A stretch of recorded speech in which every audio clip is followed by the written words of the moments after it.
নমস্কার বন্ধুরা, আমি অয়ন ভট্টাচার্য গো সেন্সিবল চ্যানেলে আপনাদের সবাইকে স্বাগত। আজকে থিয়েটার আর্টিকেল স্টাডি সিরিজে যে বিষয়টি নিয়ে এসেছি, এপিক থিয়েটার কনভেনশনস। যারা থিয়েটার সম্পর্কে ওয়াকিবহাল, যারা কোনো না কোনো দলে নাটক করেন অথবা নাটকের উৎসাহী দর্শক, তারা এপিক থিয়েটার এবং বার্টল্ট ব্রেক্ট এই নাম দুটি হয়তো শুনেই থাকবেন। যদি না শোনেন কোনো অসুবিধা নেই, এপিক থিয়েটারের ওভারভিউ দেওয়ার জন্যই এই ভিডিওটি আমার বানানো। আর যারা এই বিষয়ে অভিজ্ঞ, যারা এই ফরম্যাটে কাজ করেছেন অথবা পড়াশুনো করেছেন এই নিয়ে, তারা আমার ভুল বা এই আলোচনাতে যে ত্রুটিগুলো থাকবে সেগুলো শুধরে দেবেন অবশ্যই, এই আশা রাখি। কমেন্ট সেকশনে আমি কিন্তু ওয়েট করব। আমাদের সবাইকে সমৃদ্ধ হতে প্লিজ সাহায্য করবেন। প্রথমে আমরা জেনে নিই যে এই এপিক থিয়েটারের প্রবর্তক কে। বার্টল্ট ব্রেক্ট, ইউগেন বার্থল্ড ফ্রেডরিক ব্রেক্ট, এই ছিল তার পুরো নাম। তার জন্ম 1898 সালে, মৃত্যু 1956 সালে। একটা কথায় যদি তাকে প্রকাশ করতে হয় তাহলে powerfully innovative and fiercely political. এবং যেহেতু তিনি পলিটিক্যাল ছিলেন, তাই তার জীবনে অনেক ঝড়ঝঞ্ঝা সহ্য করতে হয়েছে। তার কাজের মাধ্যমে যেহেতু তিনি এক ধরনের, এবং সেটা মূলত লেফটিস্ট অথবা মার্কসিস্ট কথা তুলে ধরতে চেয়েছেন, সেই জন্যে তাকে অনেক ঝড়ঝঞ্ঝার সম্মুখীন হতে হয়েছে। ইভেন দ্বিতীয় বিশ্বযুদ্ধ চলাকালীন তিনি জার্মানি থেকে বিতাড়িত ছিলেন। আমরা সবাই জানি সেই সময় জার্মানিতে হিটলার ফ্যাসিস্ট শক্তি হিসেবে সমস্ত ইউরোপকে তছনছ করে দিচ্ছিলেন। যাই হোক, সেই সময় বার্টল্ট ব্রেক্ট ইউএসএতে গিয়ে থাকতেন এবং পরবর্তীকালে যখন জার্মানি হেরে যায় দ্বিতীয় বিশ্বযুদ্ধ, তখন তিনি আবার জার্মানিতে আসেন এবং বার্লিনার এনসেম্বল বলে একটা দল তৈরি করেন, একটা নিজস্ব থিয়েটার গ্রুপ তৈরি করেন, যার কাজকর্মের মাধ্যমে তিনি এপিক থিয়েটার প্রিন্সিপালকে আরও রিফাইন করেছিলেন। তিনি বিশ্বাস করতেন যে থিয়েটারে শুধুমাত্র সমাজকে তুলে ধরাই কাজ নয়, তুলে ধরাই ডিউটি নয়, সমাজের দর্পণ হওয়াটাই তার একমাত্র ডিউটি নয়, বরং সমাজকে চেঞ্জ করার, সমাজের পরিবর্তন ঘটানোর একটা দায় থিয়েটারের আছে। তিনি একাধারে প্লে রাইট, পোয়েট, থিওরিস্ট এবং ডিরেক্টর ছিলেন। সাধারণভাবে তিনি যে ধরনের নাটকের রীতি প্রচলন করেছিলেন বা তিনি বিশ্বাস করতেন, সেটা এপিক থিয়েটার নামে খ্যাত এখন, যেটা naturalistic drama, the conventional theatre, যেটা তার বিরুদ্ধে দাঁড়িয়ে বা তার থেকে অন্যরকম। সেটা কোথায় অন্যরকম সেটা আমরা দেখব।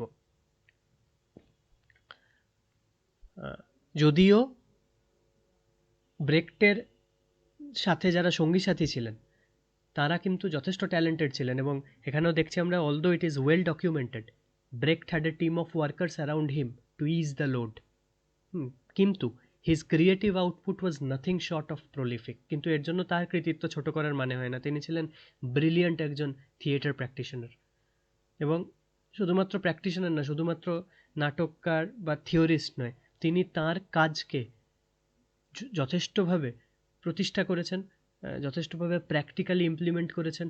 বার্লিনার এনসেম্বল এই দলের কাজের মাধ্যমে, বা এইটা তাঁরই দল ছিল, তার কাজগুলোর মাধ্যমেই, মানে ওই দলেরই নাটকের মাধ্যমে তিনি তার থিওরিকে আরও রিফাইন করেছেন এবং আরও ভালোভাবে উপস্থাপিত করেছেন আমাদের কাছে বা পৃথিবীর কাছে। Unlike Grotowski, Brecht preferred to demonstrate his concepts for epic theatre in performances instead of acting exercises. আমরা জানি গ্রোটোস্কি পুওর থিয়েটারের প্রবর্তক, সেই নিয়ে আমরা আমাদের চ্যানেলে একটা ভিডিও করেছি, আশা করি আপনারা দেখে থাকবেন। যদি না দেখেন তাহলে দেখে নিতে পারেন। গ্রোটোস্কি পুওর থিয়েটারে অ্যাক্টিং এক্সারসাইজের ওপর খুব জোর দিয়েছেন, কিন্তু ব্রেক্ট পারফরমেন্সের ওপর জোর দিয়েছেন, এবং পারফরমেন্সে যে বক্তব্য তুলে ধরার কথা তার ওপরই তিনি জোর দিয়েছেন। Unlike Artaud, Brecht's ideas were concrete and translatable for actors for generations to come. আর্তাউদের যে ঘরানার থিয়েটার সেটা ছিল থিয়েটার অফ ক্রুয়েলটি, সেটাও আমরা দেখেছি, কিন্তু সেটা খুব কঠিন একটা কনসেপ্ট ছিল, যেটা পরবর্তী প্রজন্মের অ্যাক্টর কিংবা যারা থিয়েটার প্র্যাকটিশনার বা টিচার তাদের কাছে ঠিকভাবে পৌঁছায়নি। কিন্তু ব্রেক্টের আইডিয়া খুব ভালো করে তুলে ধরা হয়েছে এবং সেটা খুব ভালোভাবে ট্রান্সলেটেবল, সেই জন্য ট্রান্সলেশনের মাধ্যমে সারা পৃথিবীর পরবর্তী জেনারেশনের অ্যাক্টরদের কাছে পৌঁছে গেছে ব্রেক্টিয়ান format. A staunch Marxist, Brecht's play often had a political and social message for those viewing them. একটা পলিটিক্যাল এবং সোশ্যাল বক্তব্য তার নাটকের মাধ্যমে তুলে ধরা হতো এবং সেটাও বক্তব্যগুলো মার্কসিস্ট ছিল বা লেফটিস্ট ছিল। তিনি লেফটিস্ট আইডিওলজিতে বিশ্বাস করতেন, সেই কারণে তার যে নাটকগুলি সেখানেও সেই লেফটিস্ট আইডিওলজির কথাই তুলে ধরা হয়েছে। Accordingly, his works included songs that drummed home the message of the play, storytellers, narrators, projection, placards, and actors directly addressing the audience.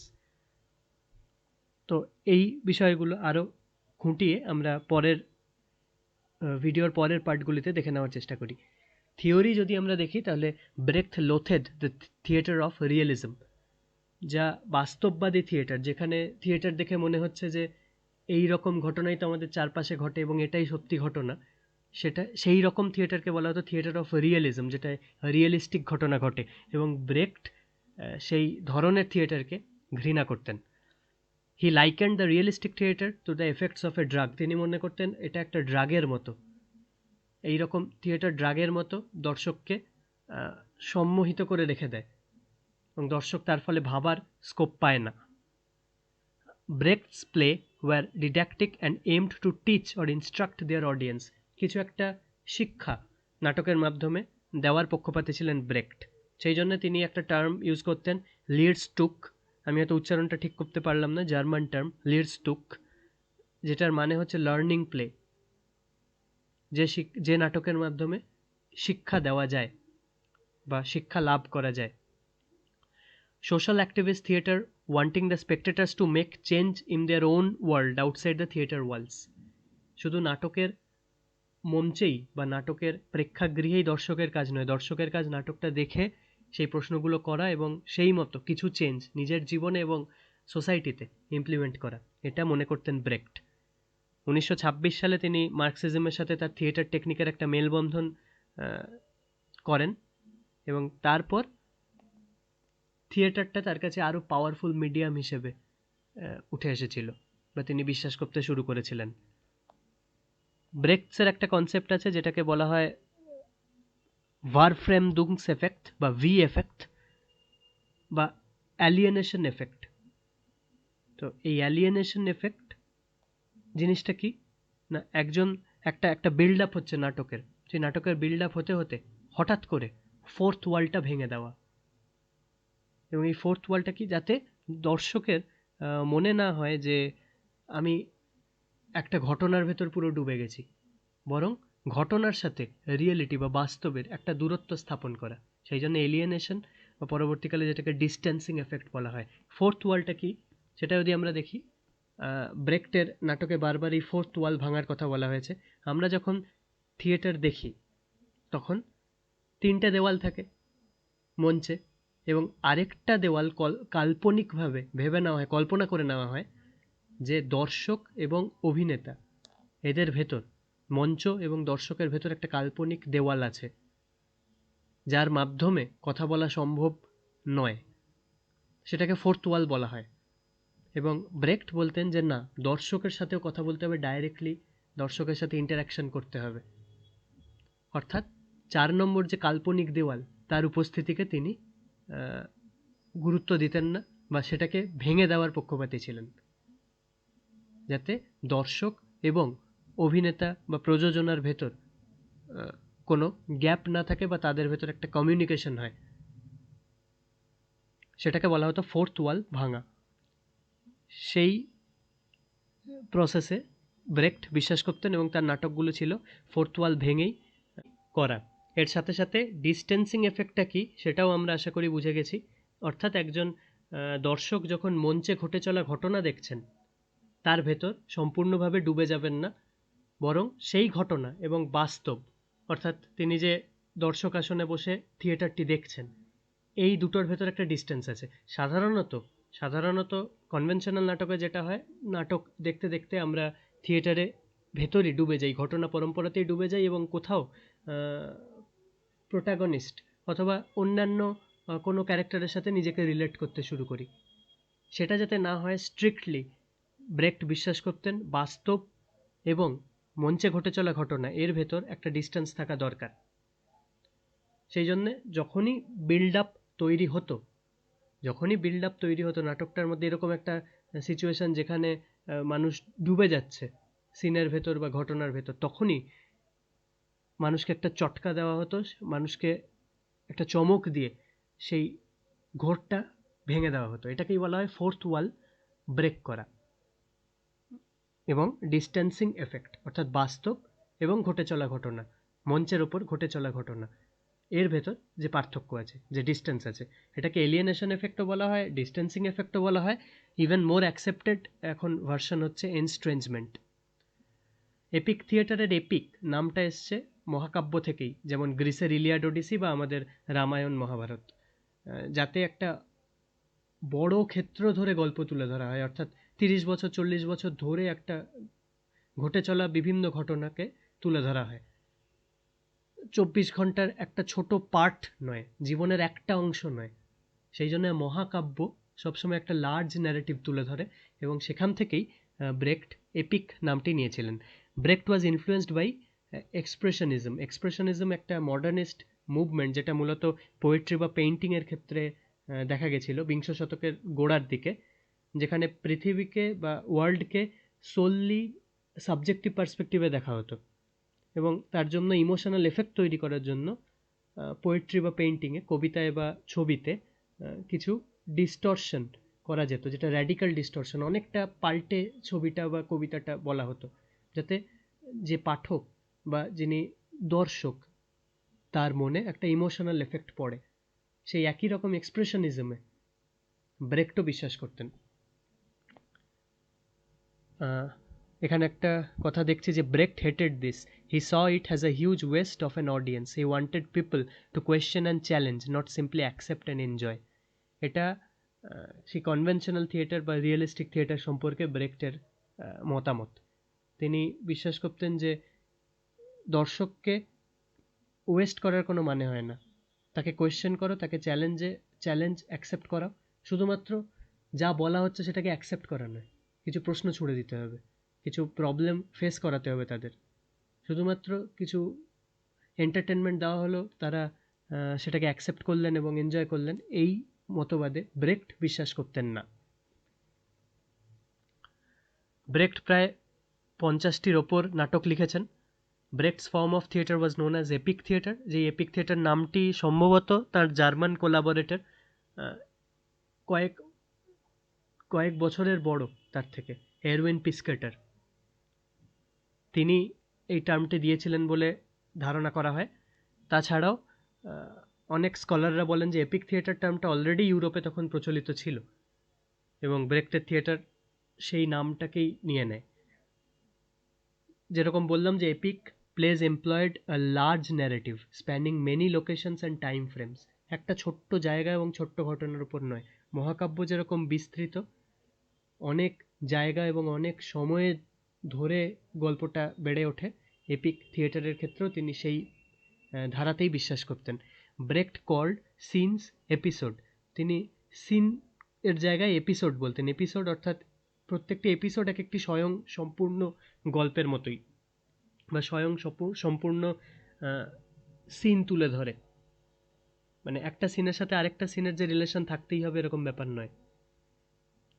সেটাই বলা হয়েছে epic plays used non linear আর ফ্র্যাকচার্ড প্লটস, যে একটা কোনো যে একইভাবে একটা ধারায় আস্তে আস্তে তৈরি হচ্ছে, একটা বিল্ড আপ হচ্ছে, এরকম নাও হতে পারে। But the events of a single episode were not necessarily a result of the presiding one, আগের এপিসোডের সাথে এই এপিসোডের সম্পর্ক নাও থাকতে পারে। This juxtaposition of episodes employing a multiple locations and time frames created a montage effect, অর্থাৎ এই যে মাল্টিপল লোকেশন এবং টাইম ফ্রেম জুড়ে তার কাজ হতো, সেটাকেই বলা হয় মন্টেজ এফেক্ট, একটা মন্টেজ এফেক্ট তৈরি করে। He used his acting troupe at the Berliner Ensemble to perfect these theories on acting and the theatre. তার বার্লিনার এনসেম্বলের যে থিয়েটার দল ছিল, সেখানে তিনি যে নাটকগুলি করতেন, তার অভিনয়, তার ডিরেকশনের মাধ্যমে তিনি তার নিজের থিওরিকে, এপিক থিয়েটারের যে থিওরি, সেটাকে আরও সুপ্রতিষ্ঠিত করেন, আরও রিফাইন্ড করেন। Some of his plays were historical, chronicling the life of a person, কিছু হিস্টোরিক্যাল ক্যারেক্টারের ওপরও তিনি তার কিছু কিছু নাটক করেছেন। Focus was always on the society being presented in the play, not individual characters. সমাজকে প্রেজেন্ট করাই তার লক্ষ্য ছিল। Events in plays were sometimes told from the view point of a single story teller, একজন ন্যারেটর থাকবেন, তিনি যেন গল্পটি বলছেন, এইভাবে তার নাটকের বিল্ড আপ হতো বা নাটকটি চলতো। Brecht wrote his plays with no act or scene divisions, this were later added. তিনি যখন নাটক লিখতেন তখন নাকি অ্যাক্ট বা সিন ডিভিশন করতেন না, সেগুলোকে পরে যখন নাটকের রিহার্সাল হচ্ছে তখন আস্তে আস্তে সেগুলো তৈরি হতো বা পরবর্তীকালে যুক্ত হতো স্ক্রিপ্টে। Long episodes told the main events of the story were interspersed with occasional shorter episodes. বড় বড় এপিসোড দিয়ে গল্পটি চলতো এবং তার সাথে মাঝে মাঝে ছোট ছোট এপিসোড ঢোকানো হতো, যেই ছোট ছোট এপিসোডে হয় গান থাকতো বা কোনো রকম নীতি কথা তুলে ধরার ব্যাপারটা থাকতো সেই ছোট এপিসোডগুলোয়। Parable episodes often involve the use of song, a device employed by Brecht to help deliver the message of the play, এবং সেই গানের মাধ্যমে মেসেজটা দেওয়া, সেটা ছোট ছোট এপিসোডের মধ্যে মধ্যে, গল্পের বড় এপিসোডের মধ্যে মধ্যে এটাকে প্লেস করা হতো। Historification was a term Brecht used to define the technique of deliberately setting the action of a play in the past in order to draw parallels with contemporary events.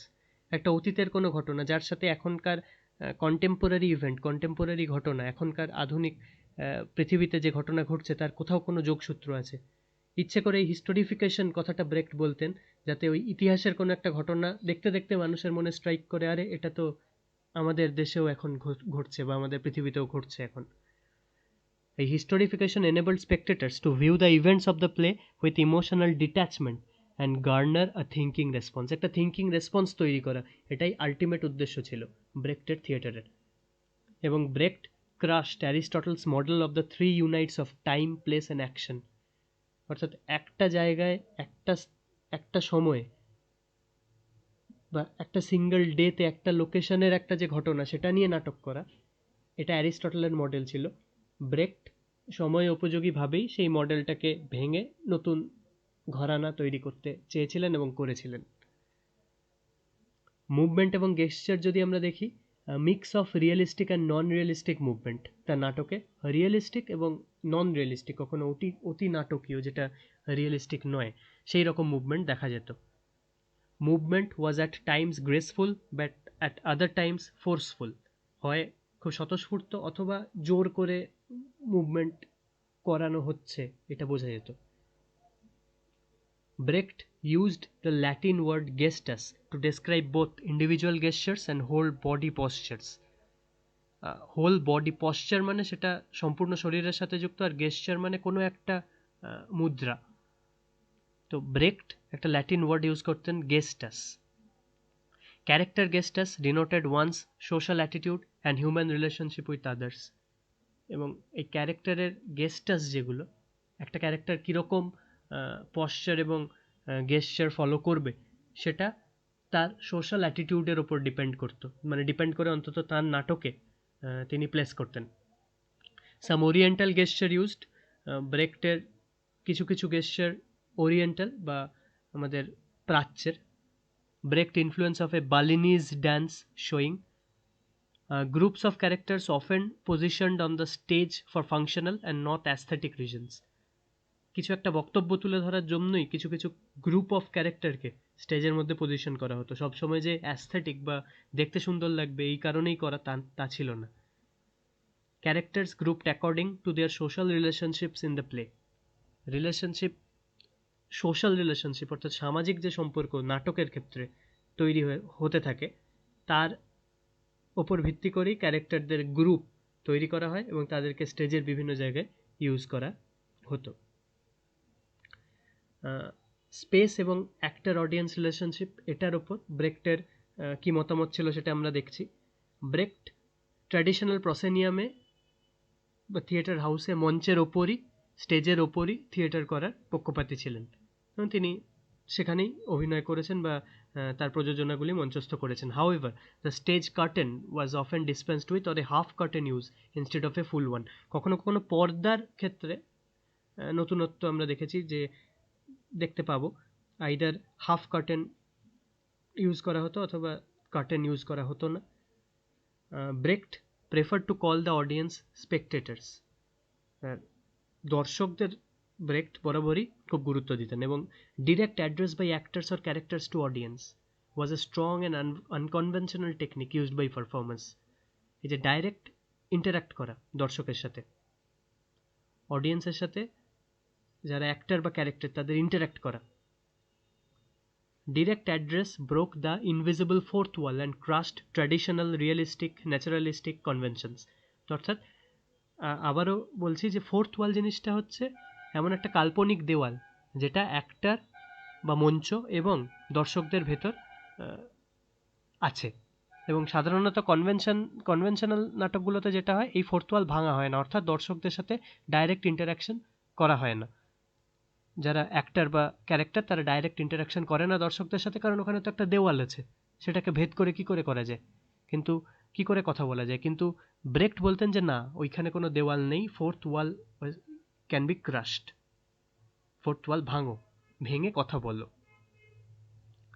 Narration was common in Brechtian dramas. আমরা যেরকম দেখলাম যে একজন story teller থাকে সাধারণত, এবং খুব মজাদার লাগে। আপনি যদি ব্রেক্টিয়ান ফরম্যাটের নাটক দেখে থাকেন তাহলে জানবেন। আমি দেখেছিলাম তাও বছর 3-4 আগে, আমি এক্স্যাক্ট টাইমটা মনে নেই। ককেশিয়ান চক সার্কেল ব্রেক্টের নাটক থেকে মিনার্ভা রেপার্টরি থিয়েটার করেছিল খড়ির গণ্ডি। আমার খুবই ভালো লেগেছিল, আমার সেই প্রথম দেখা ব্রেক্টিয়ান ফরম্যাটের নাটক।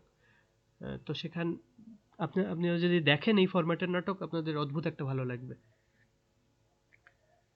স্টেজ ক্রাফট, ব্রেক্টের স্টেজ ক্রাফটগুলো যদি আমরা দেখি, costume was not individually identifiable. Farmer's costume represented a typical farmer. প্রত্যেকের এক এক দিনে কি ড্রেস পরছে সেটা অতটা ইম্পর্টেন্ট নয়, কিন্তু কস্টিউমের মাধ্যমে যাতে শ্রেণীকে তুলে ধরা যায়, যে ফার্মার, যে চাষি, যে শ্রমিক, তার কস্টিউম সিমিলার টাইপের হবে। প্রত্যেক মানুষের প্রত্যেক দিন ডেলি টু ডেলি বেসিসে কী ড্রেস পরছে সেই রকম অনুযায়ী তাকে চেঞ্জ করে, তত ডিটেলিংয়ের ব্যাপারে তিনি ব্রেক্ট অতটা বিশ্বাসী ছিলেন না। ডিটেলিং তিনি করতেন, সেটা হচ্ছে যাতে ইন্ডিভিজুয়ালি আইডেন্টিফাই না করে যে গ্রুপ এর ভেতর, গ্রুপের পার্ট ওই ক্যারেক্টারটি, সেই গ্রুপটাকে যাতে রিপ্রেজেন্ট করা যায় কস্টিউমের মাধ্যমে। Costume was sometimes incomplete and fragmentary. Tie and briefcase for the businessman. কখনো কখনো ইনকমপ্লিট কস্টিউম, কিছু সাজেস্টিভ কস্টিউম যেটা দেখে একটু মানুষ চিন্তা করবে এবং তারপর বুঝতে পারবে। Costume often denoted the character's role or function in society plus wealth or class. শ্রেণীর ওপর ভিত্তি করে, যেরকম আমরা প্রথমেই বললাম যে কস্টিউম ডিজাইন করা হতো। Sets were sometimes non existence or fragmentary. কখনো কখনো সেট ইউজ করা হতো না, কখনো কখনো পার্শিয়াল কিছু সেটের কিছু জিনিস ইউজ করা হতো। At other times sets were industrial. সেই সময় ইন্ডাস্ট্রিয়াল সেট ডিজাইনিং, মেয়ার হোল্ডের কনস্ট্রাকটিভ সেট ডিজাইন একটা কনসেপ্ট, তার ইনফ্লুয়েন্স, তার প্রভাব পড়েছিল ব্রেক্টের সেট ডিজাইনিংয়ে। তখন ইন্ডাস্ট্রি, যখন তো শিল্প বিপ্লবের সময়, আস্তে আস্তে শিল্প বিপ্লবের পরে ক্যাপিটালিস্ট ইকোনমি আস্তে আস্তে মাথাচাড়া দিয়ে উঠেছিল, সেই জন্যে তার বিরুদ্ধে কথা তো বলে লেফটিস্ট বা মার্কসিস্ট যারা, ক্যাপিটালিজমের বিরুদ্ধে। তো সেইটার জন্যে, সেই কথাগুলো বলার জন্য একটা ইন্ডাস্ট্রিয়াল সেট, যেখানে কলকারখানা থাকবে, ট্রেডমিল থাকবে, সেই রকম সেট ডিজাইন করা হতো তার নাটকে। Some makeup and mask use but non realistic and theatrical or caricatured. কিছু সময় মেকআপ বা মাস্ক ইউজ করা হতো, কিন্তু বেশিরভাগ সময় সেগুলো নন রিয়েলিস্টিক, যেরকম সাধারণ লাইফে আমরা দেখবো সেরকম নয়। কিছু থিয়েট্রিক্যাল এফেক্ট থাকবে, কিছু নাটকীয়তা থাকবে সেই মেকআপ এবং মাস্ক ইউজের ভেতর। Makeup and costume use to depict a character's social রোলকে তুলে ধরা হবে মেকআপ এবং কস্টিউমের মাধ্যমে। Not his or her everyday appearance. এটা আবারও বলা যে প্রত্যেক দিনের খুঁটিনাটি বিষয় অতটা নয়। মেকআপ এবং কস্টিউমের মাধ্যমে সোসাইটিতে তার কি ভূমিকা বা কি অবস্থান একটা ক্যারেক্টারের, সেটাকে তুলে ধরা ছিল ব্রেক্টের উদ্দেশ্য। সাইন বা প্ল্যাকার্ড ইউজ করা হতো কিছু ইনফরমেশন দেওয়ার জন্য। Screen projection use to reinforce place theme, screen projection use করা হতো। ওপেন হোয়াইট লাইট অনলি, কারণ কালার লাইট যদি ইউজ করা হয় সেটা দর্শকদের মনে এক এক রকম ইমোশনাল রেসপন্স তৈরি করতে পারে, সেই জন্য পুরো সাদা আলোতে কাজ করার তিনি পক্ষপাতী ছিলেন। Lighting instruments in full view of audience, lighting instrument একদম অডিয়েন্সরা দেখতে পাবে, এরকম নয় যে সেটাকে লুকিয়ে রেখে করা, কারণ অডিয়েন্সরা দেখতে পাওয়াটাও একটা বক্তব্য যে তুমি থিয়েটার দেখছো, তুমি রিয়েল লাইফ কোনো ঘটনা দেখছো না, দেখো ওই যে আলোটা আমি চেঞ্জ করছি তাই আলো চেঞ্জ হচ্ছে, এটা ইচ্ছে করেই সবার সামনে করা হতো। Music and song use to express the place theme independent of the main spoken text in the play. তো প্যারাবল সিন বা মাঝে যে সিনগুলো হতো, ছোট ছোট এপিসোড, সেখানে যে গানগুলো হতো তার মাধ্যমে যে থিম তুলে ধরা হতো, তার সাথে অনেক সময় মেন টেক্সটের গল্পের যোগ সংযোগ থাকতো না, এই দুটো পরস্পর স্বাধীন ছিল, গল্প এবং এই মাঝের এপিসোডগুলি যেখানে গানের মাধ্যমে মেসেজ দেওয়া হতো, বা গান শুধু নয় অন্যান্য ফরম্যাটেও মেসেজ দেওয়া হতো, সেগুলো ইন্ডিপেন্ডেন্ট ছিল। Music was use to neutralise emotion rather than intensify it. এখনকার দিনে বা মডার্ন ডে মিউজিক্যাল যেটা হয় সেটা হচ্ছে যাতে মানুষ আরও বেশি করে ডুবে যায় গল্পের ভেতর, সেই জন্য গানগুলোকে সেইভাবে প্রজেক্ট করা হয়। কিন্তু ব্রেক্ট বিশ্বাস করতেন যে না, যখনই বেশি মানুষ ডুবে যাচ্ছে তখন তাকে তার ইমোশনকে কেটে দেওয়ার জন্য গান ইউজ করা হতো বা সেই সিনগুলোর অবতারণা হতো তার নাটকে। অ্যাক্টিং এবং ক্যারেক্টারাইজেশনের কথা যদি ধরা হয়, actor was never to fully become the character, বা রিয়েলিস্টিক নয়, একজন অ্যাক্টারই, সে ক্যারেক্টার পুরোপুরি হয়ে ওঠার দরকার নেই তার, সেই জন্য মাঝে মধ্যেই সে ক্যারেক্টার থেকে বেরিয়ে এসে দর্শকের সাথে কথা বলে, ফোর্থ ওয়াল ভাঙে, যাতে দর্শক না ভাবে যে ও একজন ক্যারেক্টারই, দর্শককে বারবার বোঝানো যে না, তুমি কিন্তু একটা নাটক দেখছো এবং ও একজন ক্যারেক্টার, ও একজন মানুষ। তো এই দর্শককে এই বোঝানোটা, এটাই ফোর্থ ওয়াল ব্রেক করা, যেটা আমরা বারবার আলোচনা করছি। Actor was asked to demonstrate the character, sense of detachment, যেটা অ্যাক্টরকে বলা হতো যে একটা ক্যারেক্টারকে তুমি ডেমনস্ট্রেট করছো, তাহলে সেখানে তুমি ক্যারেক্টারটি নও, তুমি ক্যারেক্টারকে ডেমনস্ট্রেট করছো এবং তার মাধ্যমে কিছু একটা দর্শককে বোঝানোর চেষ্টা করছো, কিন্তু দর্শক আবার যেন ওটাকে গল্প না ভাবে। Often characters tended to be somewhat over simplified and stereotyped, কখনো কখনো একটা জেনারেলাইজ গতি থাকতো ক্যারেক্টারের কাজকর্মের ভেতর। Yet other characters was sometimes complex, কখনো কখনো সেগুলো খুব কমপ্লেক্স হতো। হিস্টোরিক্যাল ও real life characters in some Brecht plays, আমরা দেখলাম যেরকম হিস্টোরিক্যাল বা রিয়েল লাইফ ক্যারেক্টার নিয়েও ব্রেক্টের নাটক আছে। সাম ক্যারেক্টার নেমস ওয়ার জেনারিক, কিছু কিছু ক্যারেক্টারের নামই থাকতো শ্রমিক, চাষি, কৃষক, শিক্ষক, এরকম।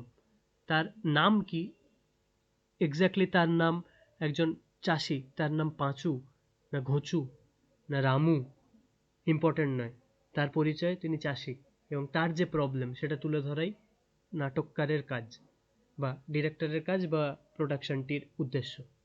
তো সেই জন্য ওই ডিটেলিংগুলোতে না গিয়ে জেনারেলাইজভাবে একজন কৃষকের রিপ্রেজেন্টেটিভ হিসেবে যে ক্যারেক্টারটি অভিনয় করছে তার নামও কৃষক দেওয়া হতো, অনেক সময় এটা করা হতো।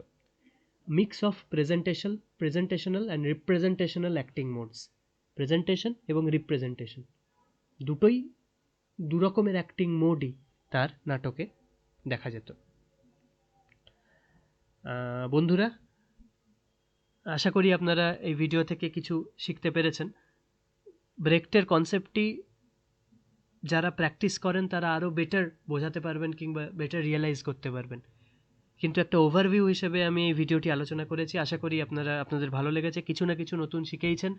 বাকি আপনারা এখন ইন্টারনেট পুরো ওপেন সোর্স, আপনারা গুগল সার্চ করলে প্রচুর ইনফরমেশন পাবেন, প্রচুর রিসার্চ পেপার পাবেন, প্রচুর আর্টিকেল পাবেন, যেগুলো আপনারা নিজেদের মতো পড়তে পারেন ফ্রি টাইম বার করে। জাস্ট একটা ওভারভিউ দেওয়ার জন্য এপিক থিয়েটারের ধরনটা কি এই ভিডিওটি বানানো। যদি আপনাদের ভালো লাগে তাহলে আমাদের চ্যানেলটি সাবস্ক্রাইব করে দেবেন, ভিডিওটি লাইক করে দেবেন, শেয়ার করে দেবেন।